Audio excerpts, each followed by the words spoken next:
Hello, everyone, and welcome to the Neutral Game Podcast. I'm your host, Miodrag, aka Real Soviet Bear, and with me is my co-host, Colin, aka 6264. Hey, folks, how's it going? This is the part where the folks can say it's going well or not. Oh.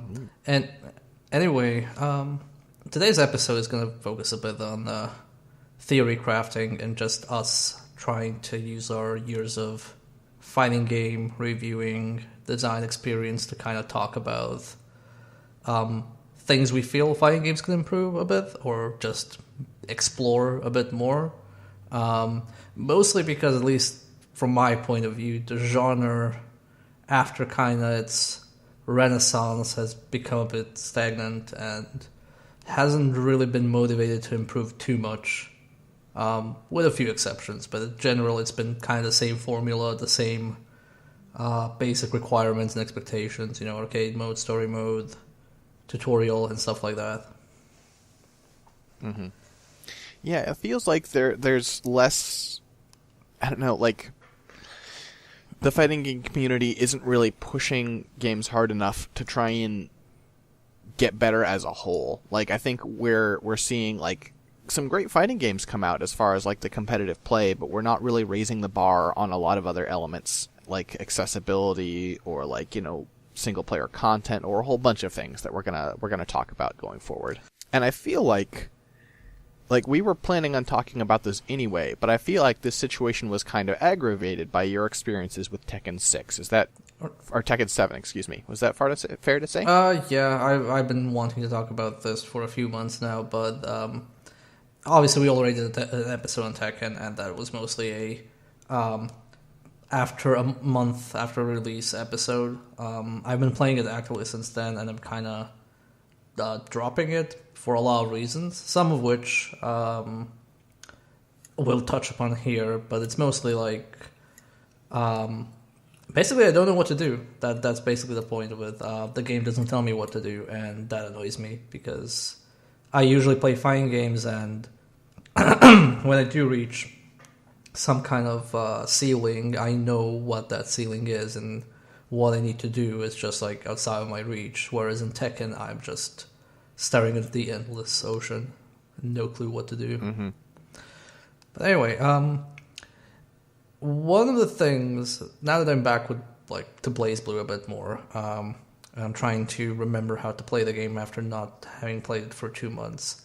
One of the things I feel fighting games and a lot of technical games in general do a poor job of is easing you back into it after you've been away for a while.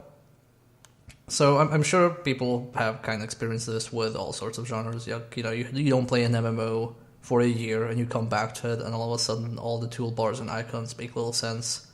Or I've actually dropped some games because every time I tried to play them after a break, there were just so many different types of inputs that I wasn't really sure what I'm supposed to do. And with fighting games, when you have a day job and other obligations, you kind of want to spend less time, going back and grinding at the same combos, trying to figure out the patch notes and things like that. And one thing that has always kind of appealed to me in Dead or Alive is that they have a very good input training mode, for example, because it's one of those 3D fighting games that has hundreds and hundreds of moves per character, and you can just go into an input training mode and it'll literally walk you through every single input that character has, and it'll even adjust all the conditions you need. So, for example, if it's a throw, you can only do from the opponent's back. It'll turn around your training dummy so the back is turned towards you. Or if it's a move, you can only counter when the opponent does a high punch move, then it'll do the same. The dummy will be automatically set to fulfill those conditions. So you can easily just remember all the inputs within, I guess, 10 minutes of practice. Does it, is there a lot of, I didn't play enough Dead or Alive to know, are there more complicated inputs? Are there, motions, or is it usually, button and a direction? There are motions. It's a rather, There aren't motions that often, but you do have things like half circle throw, for example. Okay, and does it give you feedback? Like if you're currently doing half circle throw, and that's the mission you're on, and you don't quite do a full half circle, and the game doesn't accept it, does it tell you that's what happened? So if the training input tells you need to do half a circle, it will not advance until you actually execute the move. And then if you want to see a demonstration of it, you can press a button and it'll show you what you did. However, it doesn't tell you where you did the misinput.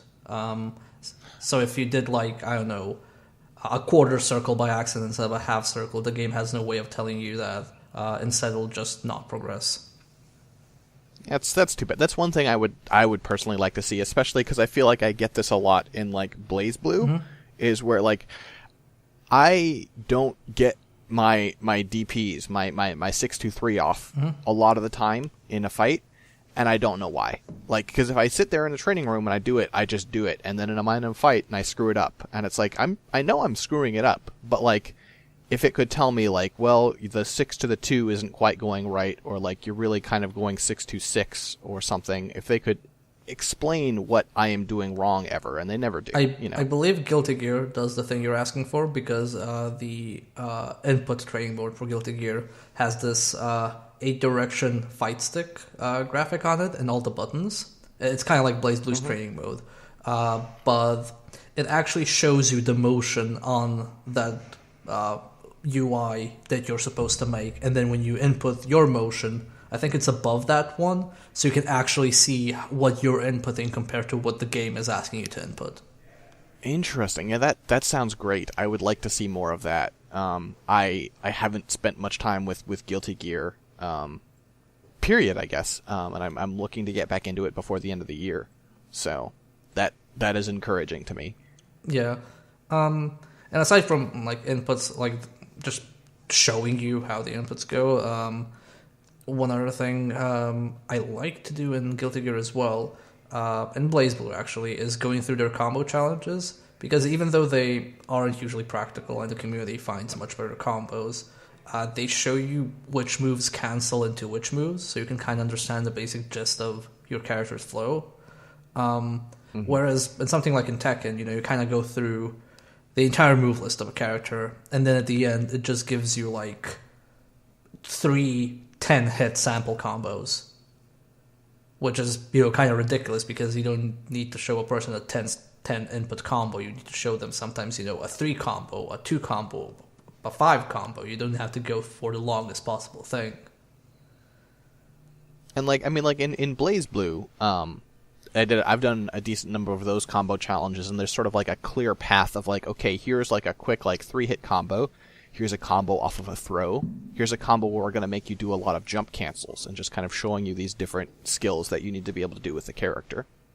Yeah, specifically for me in, for example, Guilty Gear, I always have a trouble remembering Venom's dust combo when he launches the opponent in the air and he does his air juggle.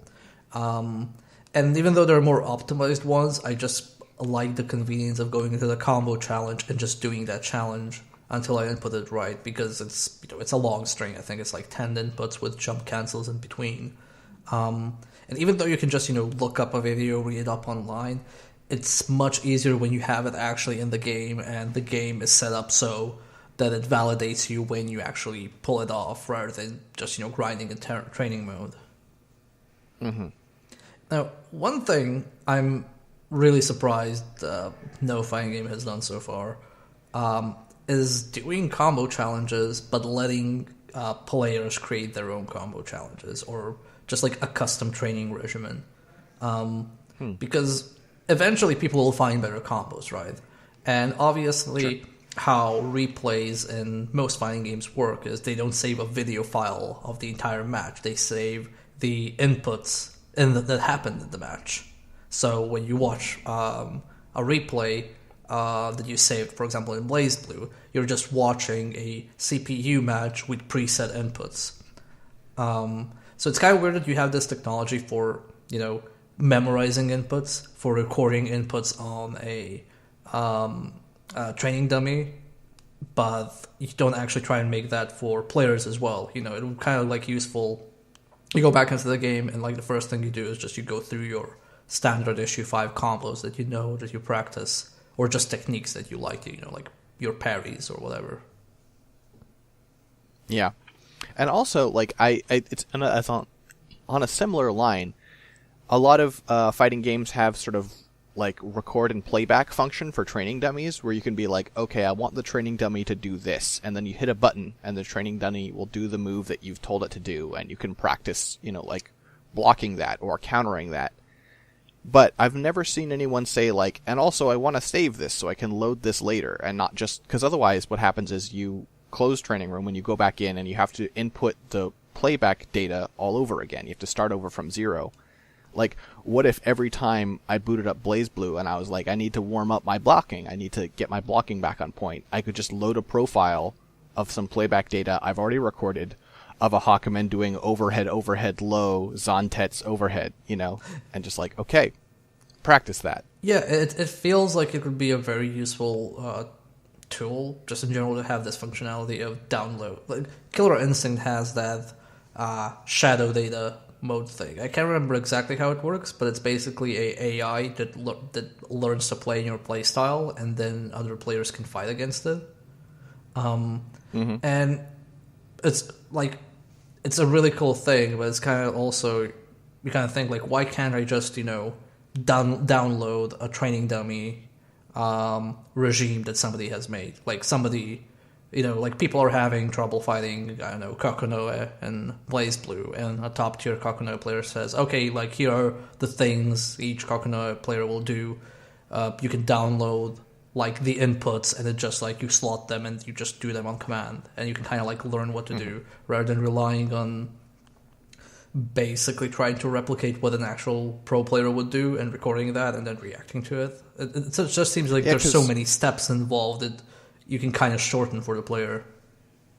Yeah, because, like, the Shadow clone, or, like, the Shadow, I forget what it's called, the Shadow whatever, technology in Killer Instinct is actually more complicated than what we're talking about. Oh, yeah, it would be yeah, easier it's, to like, do what super we're fucking complicated, and what we're asking for is literally just, hey, I want to download, like, a few kilobytes of data of just inputs. Yeah. So it seems like it should be pretty doable. I know, like... Yeah, I don't know. Yeah, those are kind of like the wish list things of just being able to get back into a game. Now, when it comes to actually, learning how to play a game, that's a completely different beast. And one of the things that annoyed me in Tekken, which I just personally find unacceptable, but I guess that's like their design philosophy, is just not giving player information about moves. Like, when you go into a command list, what I personally expect is you see a move, and then you can have a little, like, hint bar or whatever that actually tells you what the move does. Again, like in Arc System Works games. Yeah, it's...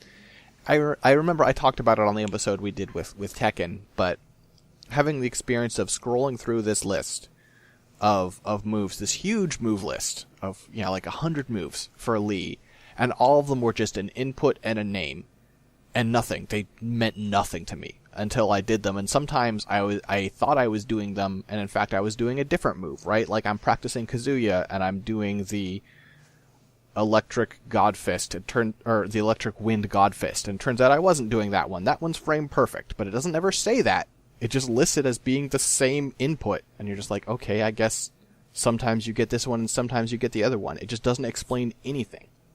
Yeah, and I know now when I went back to BlazBlue, they made a few changes with Hakumen, because BlazBlue CF2 came out, the patch. And that's reflected in the command list. Like, you go to Hakumen's command list, and now it tells you, hey, parries can be cancelled in the special moves, which wasn't a thing before. Really? I didn't know they updated that. That's cool. Yeah, so in general, it's a very good thing to tell you, like, oh, this move can be cancelled into this other move. I know, like, I'm going to paraphrase this, but I know I read a few years ago an interview, or an article with Harada of Tekken, like the creative director of Tekken, and he said they didn't want to offer, like, give frame data to players because he felt it would hurt the longevity of Tekken if players had that information instead of finding it out by themselves. And I feel that's why a lot of that info seems hidden. Like, I was playing Kuma,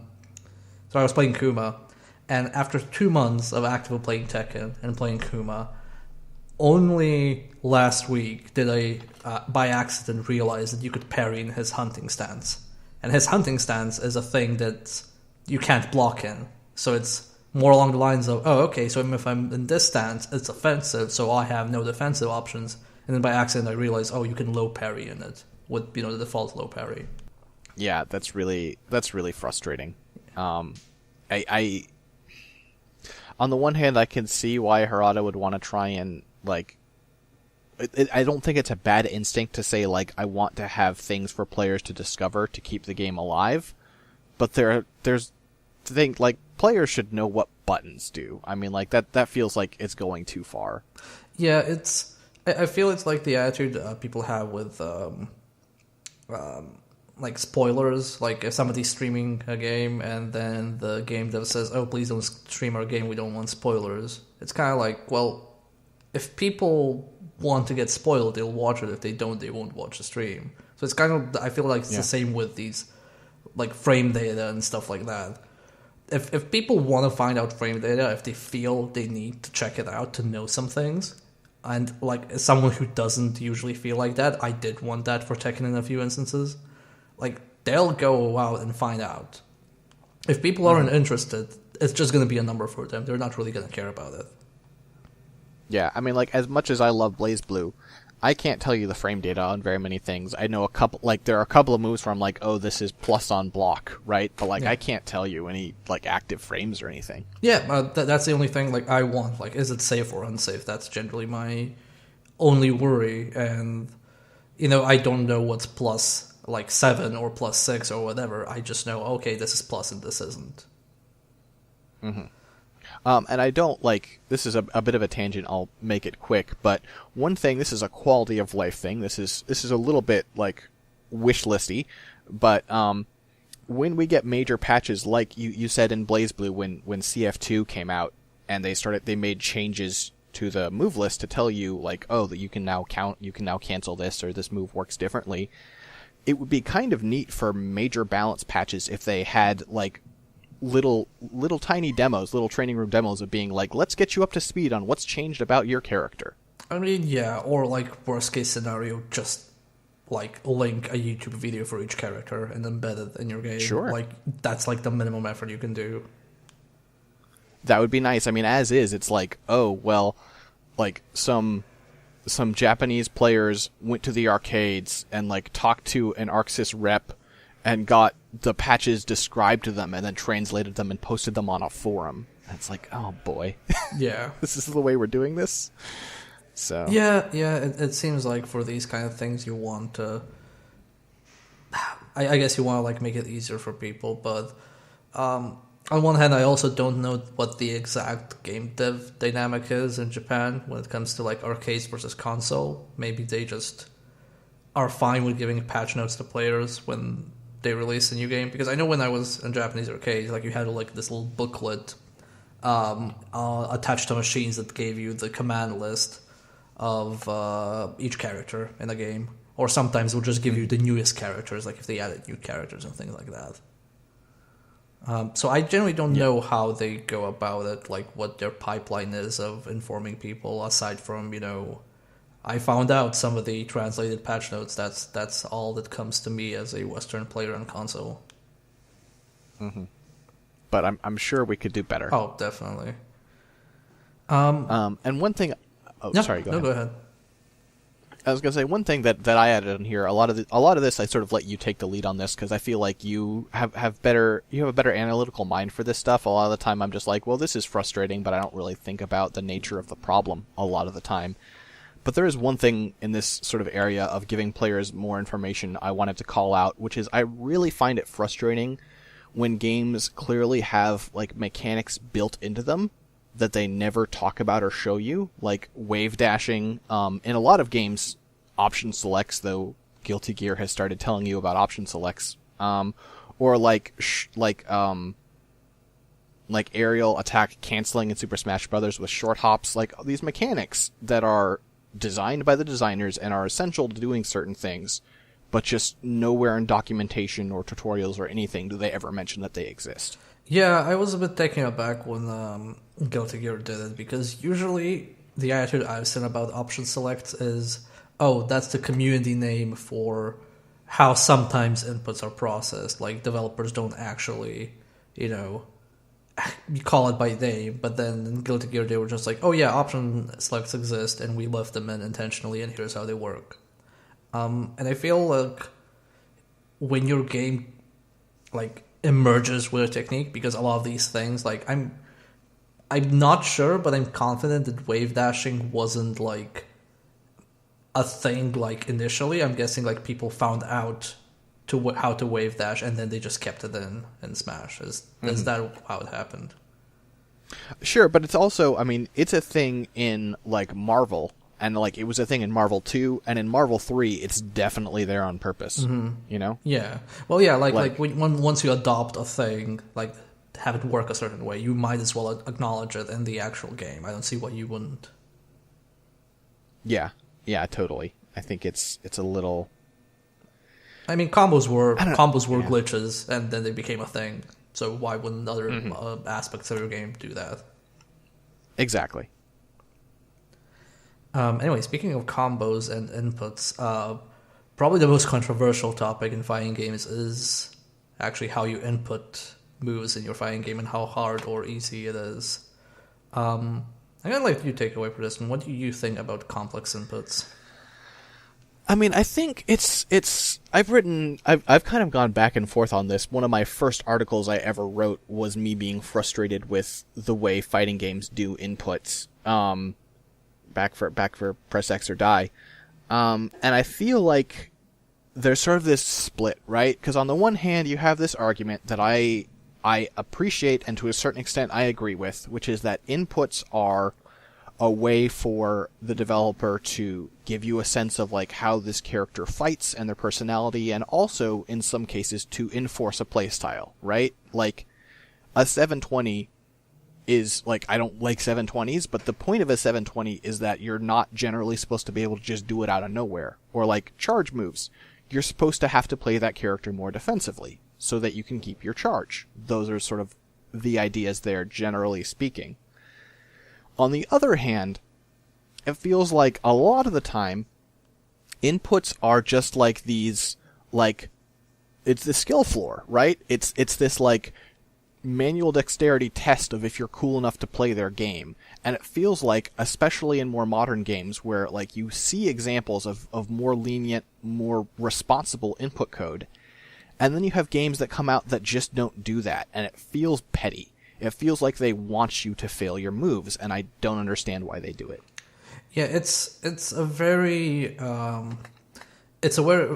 broad discussion, because on one hand, your inputs will reinforce a certain playstyle, or as you say, like a certain design. And on the other hand, if you're aiming for a certain design, you might want to take the easy route and just like reinforce it with certain inputs. So, let me see if I can like find a proper example. Like, let's go with like 360 moves. Like, that's the easiest one. Like a 360, like you said, reinforces you have to input it like while you're jumping or while you're doing, other types of moves. Like you're buffering it while something else is happening. If a grapple were not a 360, if it was just like a down forward move, it would be like, yeah, like you could do it just out of nowhere. And an example of how you can do it out of nowhere is Guilty Gear. Like Potemkin doesn't have a 360 grab. His grab is half circle backwards, then forwards punch. So which is the equivalent of a super input. And it somehow manages to achieve a similar effect. So you don't have to jump to input it or something like that. You can input it while standing, but you still need to buffer it during most moves, and people end up playing it that way. Like, you do one Potemkin move, and while he's doing that move, you're actually inputting his grab. So I think in a lot of cases you can find some kind of compromise and get a similar effect. I just feel I guess a lot of players or just designers feel like, oh, this is how things are, this is how things should be. For me personally, my biggest pet peeve with inputs is when they're overlapping inputs. So, for example, if you have a move that's down forward punch, and then a move that's like dragon punch, and then like the dragon punch motion, like the Shoryuken motion. Like actually, that's like a Hadouken from Ryu and a Shoryuken from Ryu. I actively dislike that. I just think it's dumb to have that kind of overlap because you could accidentally do another move, and that might even annoy me more than not pulling off like a move. Like me, like trying to input a Hadouken and having another move come out frequently just is something I don't like. Yeah. And also another thing I generally don't like is when... So you buy a game that's an arcade port, for example, and you want to play it on your controller because you bought it on console. Or you just want to play it on controller because you're used to using controller. But then the actual character is made in such a way that it requires an arcade stick to play. One example of that type of input is, in some fighting games, you have characters that require that you hold down a button, and then when you want to actually execute it while moving, you release the button and the move executes. So just imagine like doing like back forward punch, and that your character is holding their hand on their sword hilt, and then when you can move around, do whatever, and then when you let go of punch, they pull out the sword and hit. And that's, for example, is sometimes very difficult to do on the gamepad because instead of using your index fingers, you're using your thumb, and holding down multiple buttons that way is actually ridiculous because sometimes these characters tell you, oh, you can hold this move and release it whenever you want, but in the meantime you can input other moves, so you're not actually just holding down a button, you're expected to press other buttons in the meantime if you want to play the character properly. Mm-hmm. Like, I mean, especially, I think the Street Fighter, well, in Street Fighter 5, this is as much of a problem too, but Balrog in Street Fighter 4, Boxer, for our Japanese audiences, has the turn punch, which is you're holding down either 3 punches or 3 kicks, and then you just fight, and you hold that down, like, if you want full power on that thing, you hold it down for almost the entire round. That's insane to try and do on a controller. It's, I mean, you can set up shortcuts, you can set up button shortcuts, but, like, unless you do that, it's a huge pain in the ass and really uncomfortable. I even think it's like it might even be almost impossible on keyboard because holding down 3 buttons and then inputting, like, let's say 3 more buttons won't even register on a lot of keyboards. Mm-hmm. That's true. That's true. A lot of keyboards will not allow you to press that many keys at once. Yeah, and it just feels like I understand that on one hand, sometimes it's legacy stuff. Like, I am absolutely confident if they changed, Balrog's move now, people would revolt because it's a legacy thing. It's been there for, 20 plus years. I imagine. Or at least it's been there for a while. But on the other hand, it's also like, okay, we're making this game and we're making it for arcades. We don't expect it to port over to anything else. And then when they port it over to something else, they just keep it there. And yeah. I feel that attitude just ends up in a weird catch-22 because what happens is we're releasing console versions of arcade games, but we're not gonna adapt them. We're not gonna put in the effort because they might not sell, and they don't sell because the maximum effort wasn't put in. So you go saying, well, I'm not gonna put in effort next time because when we did this last time it didn't sell, but it didn't sell because you didn't put in like the full package effort. It just like ends up this catch-22 where you have some fighting game developers who who just do like console ports pro form. Mm-hmm. Yeah, and it's a self-fulfilling prophecy of like, well, we didn't try because we didn't think people would buy it, and then they didn't buy it, so we're not going to try. It's like, well, yeah. Yeah, and we're only recently kind of escaping that. Like SNK was again not doing anything on PC until recently, and now that just in a short time span you just got King of Fighters 13, 98 and 2002 on Steam, and now 14, and now they're probably gonna release anything else they do also on PC, and Arc System Works is doing the same. They're like 3 years ago, it was like, oh, you won, or like 6 years ago, it was you won a Arc System game on PC. Probably not gonna happen. 3 years ago, it was like, you won an Arc System game on PC. It's gonna happen a year later, and now we actually have like relatively short time span in these releases. So I think people are slowly realizing, hey, we can actually do stuff outside of the arcades as well, and hopefully that translates to design choices and not just marketing decisions. Yeah, I mean, you know, when the first time we get like a Blaze Blue or a Guilty Gear that comes out on console day and date with arcade or something, that'll be huge. And maybe that'll never happen. I don't know, but yeah, but I feel like that could be a pretty big shift. Yeah, I think so too. But yeah, also we should cover tutorials as well. Yeah. And again, to go back to Tekken, if I sound frustrated, is because, as we mentioned in the Tekken episodes, Tekken has no tutorial, which is absolutely ridiculous. I cannot imagine, like, why a AAA game, why a AA game, why a single A game in 2017 that is gameplay centric wouldn't have a tutorial. It's just insane. It's ridiculous because beyond the basic inputs, like, a tutorial isn't just there to tell you, here's what you press to get the effect. A good tutorial will also tell you the game plan.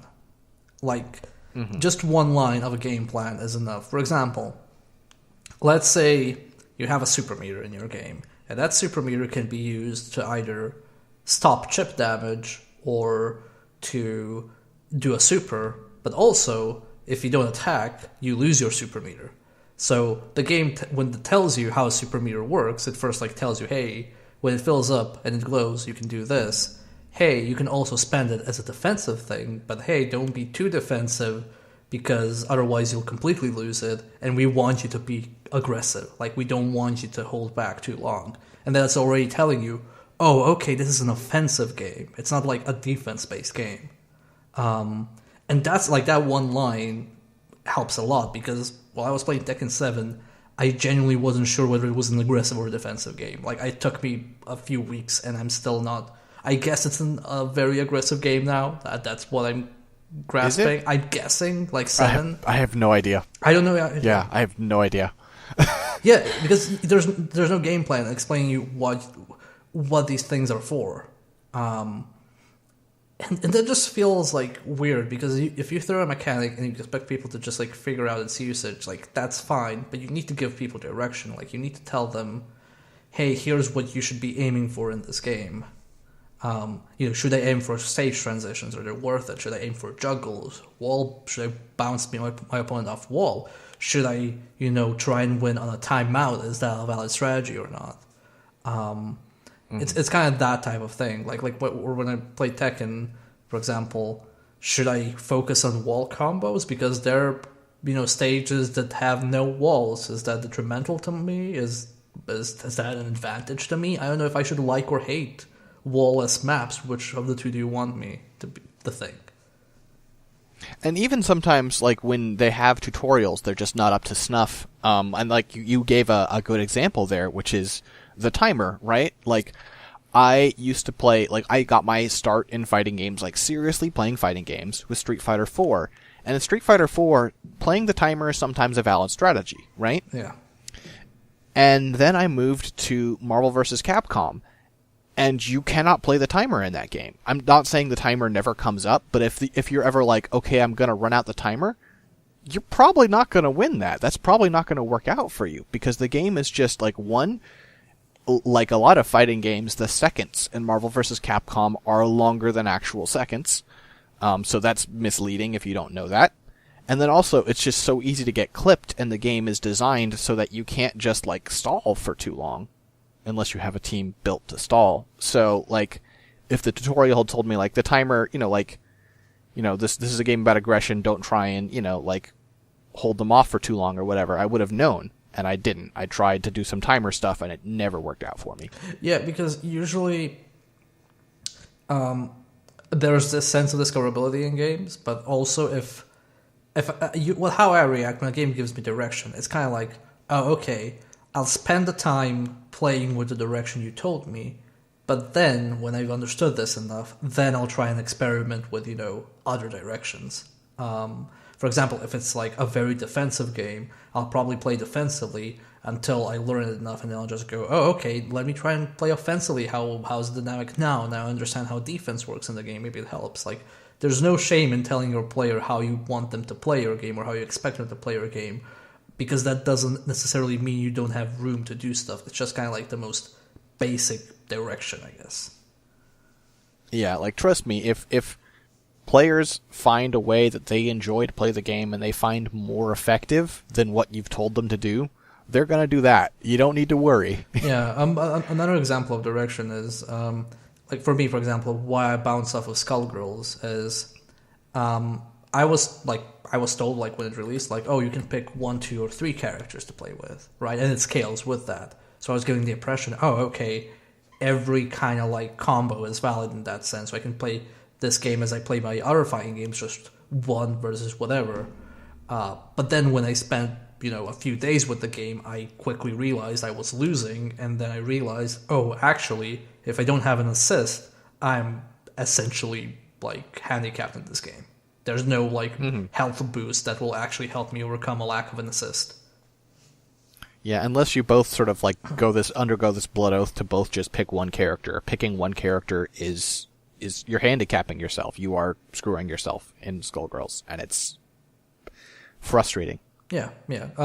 So yeah, please, when you're doing a tutorial, don't just, do the checklist thing. Actually, now that Tekken didn't have a tutorial, first I'll say, if you have any sort of tutorial, thank you. Yeah. But if you have a tutorial, don't just do a checklist of press forward, press back, press punch, press kick. Okay, you're ready. Try and give a few direction. Like one extra sentence can mean a lot. Like Guilty Gear, I know I mentioned this before, but Skullgirls had the best tutorial for the longest time. Then Killer Instinct came along, and that had a really, really good tutorial. And now Guilty Gear Xrd Revelator has its own tutorial, which is also pretty in-depth. Like, it explains all the things at every step, and even like something as simple as, oh, let me show you how to move. It doesn't just tell you press forward, press back. It actually makes you jump over obstacles so you can learn how to maneuver. And also another thing that ArcSys has been doing in the past handful of years with their tutorials is, one, and just sort of making them more enjoyable, they tend to have them framed as one character giving another character a tutorial. It is like in-character voice. And that gives them room to, like, when they teach you how to block, that character's then like, this is really useful for when you feel like you're getting pressured, or like they teach you how to do a burst, and they're like, you need to use this when you see your enemy starting a big combo, and they explain what things are good for. Yes, and that means a lot. Like, trust me, a lot of people think like, oh, I should go without saying what a burst is for. If it's your first fighting game, or if you have surface level knowledge of a fighting game, or even if this is your second fighting game, like you've spent your whole life playing Street Fighter and now you go into Guilty Gear, you need something, otherwise you will be completely lost. And don't forget that in early BlazBlue, bursts were considered great ways to start combos. Yes. Things have changed. Yes, things really have changed. Holy shit, I forgot gold bursts. Oh yeah. So like that's one of the ultimate lessons of not just of fighting games, but of games in general, is a lot of things that insiders think are obvious are just things that we've learned over time and are super not obvious. No. Like, just to give an example, anyone who has played Tekken knows how to block, right? When I started Tekken, I knew that if I don't input anything, I block, I block high and mid. I didn't know how to block low. I wasn't sure if I had to press down or I had to press back down. And because I wasn't also sure... it took me a week to realize that in Tekken, a mid-move hits you if you're blocking low, and I did not know this. What? Yes. You block... I still didn't know that. You don't know that? Yep. No. Yep. The equivalent of an overhead in Tekken is actually a low move. It's inverted. See. There's nothing telling you these things. No, nothing. Weird. Okay. So yeah. Huh. One last point I want to go over before we close this off, and this is a bit more game designy in depth, but it's about messaging, and not in the way of like we talked about, like messaging telling you what the game wants from you. This is more like the feedback the game gives you. So my theory why Tekken is popular is because it has the best feedback on a low level from any fighting game, because one button is one limb, right? So if I've never played a video game or a fighting game and you give me a controller, I will understand, okay, this button is my left arm. If I keep pressing it, I will keep hitting with my left arm. But if I press this button, like my left arm and my right arm, that means I will do a 1-2 thing, right? And for a lot of characters, that's how it does play out. But now, if you're playing something like, let's say Guilty Gear, you have like this button is a punch, this button is a kick, this button is a slash, this button is a hard slash. So these are like already we're going into abstract concepts. But then it's like, how do I do my fire move or lightning move with Kai in Guilty Gear? Oh, well, you press down forward a button and then that move comes out. And there's no like actual like real world correlation. It's kind of like a two-step process, because you're telling someone, first, here is the controller, this is your input device. Then you're telling them, here is what the individual things in the input device do. And then you tell them, here's the sequence of inputs that will actually like give you something. So like, and it might sound absurd thinking about fighting games in those terms, because again, it's a staple. But when you look at other genres, if you look at like a shooting game, you don't have a motion to throw a grenade. You have a button to throw a grenade, because it's a one-step process. It's button grenade. It's not down forward, secondary, accessory, then you get a grenade. I hope I'm getting like I'm making sense with all of this, right? Yeah, it's just like we add more steps to the process of inputs, like between intention and result. Yeah, exactly. And this is like I'm just gonna say, like, this is like impossible to apply to like every game ever. It's more like, hey, if you're making a new game from scratch, it might be good to like actually break down how many processes, like mental and physical processes, even if it's just very simple stuff, does the player need to go through to get an effect on screen.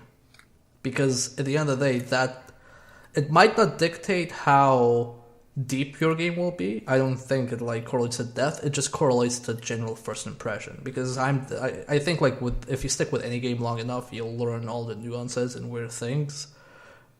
But you want people to kind of, on board on your game. You kind of want them to get into it first. If they can't get into it, they won't understand it more in depth either.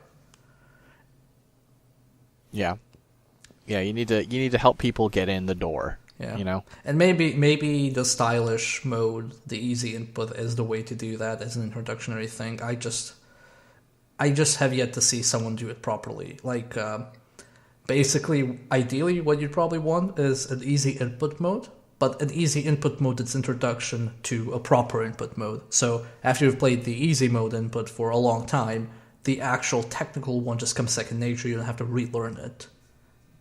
Mm-hmm. Yeah. So good luck to anyone trying to do that, because I don't know how to do that. Yeah, me neither. I'm just throwing that out there. Well, yeah. Well, thanks so much for joining us on this episode of Neutral Game, folks. If you like the show, you could rate us on iTunes or Google Play, or I think we're on Stitcher. And also you could tell a friend.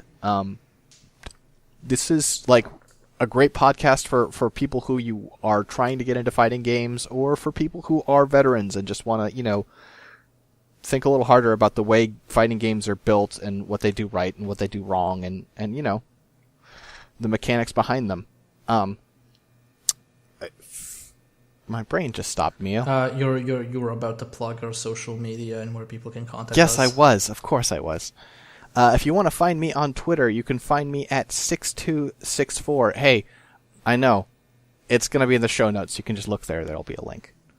Where can they find you, Mio? You can find me at MDKII. That's MDK Roman numerals for 2.